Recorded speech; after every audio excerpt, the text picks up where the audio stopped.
So the first thing that I think I would do, and I would recommend everybody to do, is to basically ensure you've raised the money. And to the extent, I tell people that if you haven't raised enough capital that will last you for a while, then don't even start, right? That's one. Second is you must make sure that you actually have a great team initially to start with. That's the second thing that I would do. More importantly, especially amongst your co-founding team and the team that you decide to work with, from a co-founder's perspective, is that build it primarily on trust. And all this fact that knowledge and stuff that you need to know is secondary, and it comes much later, because a lot of those things can actually be picked up. The fundamental thing to have, especially when you're building your co-founding team, is to build a team that lives and breathes trust actually between them. Everything else, after which falls in place. And the third important thing is to make sure that the ecosystem is right. And I say this, with an example of my own journey and my own entrepreneurial journey. It started in '99 when I built the company called FabMart.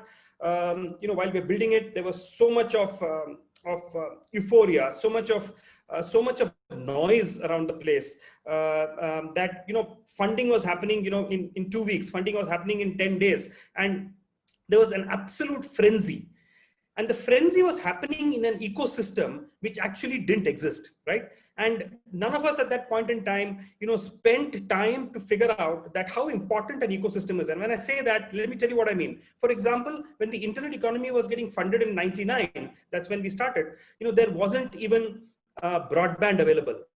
People were using dial-up lines. And frankly, by the time a page loads in that speed, you can actually have a cup of tea and come back.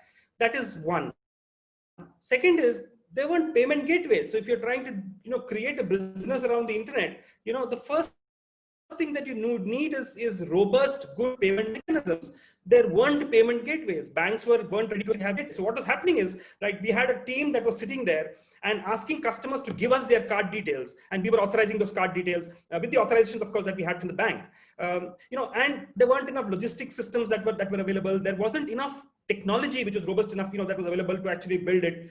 Overall, there was no ecosystem. And so that's the third thing that you must consciously look at, that is the ecosystem ready for me to start my business? And the ecosystem varies, business wise. So essentially, you need capital, you need to build a great team, a founding team based on trust, and finally make sure that there is an ecosystem.